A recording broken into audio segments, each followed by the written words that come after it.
బ్రిటన్లో ఈ సంవత్సరం జరగబోయే ఐసీసీ మహిళల ప్రపంచ కప్ గురించి ఎంతో ఆసక్తిగా ఎదురు చూస్తున్నట్లు క్రికెట్ దిగ్గజం సచిన్ టెండూల్కర్ అంటున్నాడు. సచిన్ మాట్లాడుతూ ప్రపంచ కప్ క్రికెట్లో థాయిలాండ్ అరంగేట్రం చేయడం ఆశ్చర్యంగా ఉందన్నాడు. అయితే ఇది నమ్మలేని నిజంగా సచిన్ కనిపించిందట.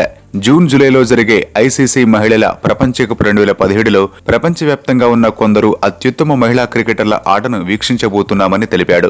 మహిళల క్రికెట్ విస్తరణ, లింగ సమానత్వం, హక్కులకు ప్రోత్సాహం వంటిదన్నారు. మహిళా క్రికెటర్లు అద్భుతమైన ఆటతో మహిళలకు క్రికెట్ పై అభిమానంతో ఆత్మవిశ్వాసం పెరిగిందని ప్రశంసించాడు. మెగా టోర్నీలో భారత జట్టు captain Mithali Raj, all rounder Jhulan Goswami మెరుస్తారని ధీమా వ్యక్తం చేశాడు సచిన్. ఈసారి అన్ని దేశాల నుండి ప్రజ్ఞావంతులైన అమ్మాయిలు క్రికెట్ ఆడుతుండటంతో ఆటపై ఆతృత పెరిగిందని అంటున్నాడు. సచిన్ అభిమానులందరూ మహిళా క్రికెట్ ను ప్రోత్సహించాలని చెబుతున్నాడు. ఈసారి మహిళలు ఏ రేంజ్ లో ఆట కనువిందు చేస్తారో వేచి చూడాల్సిందే.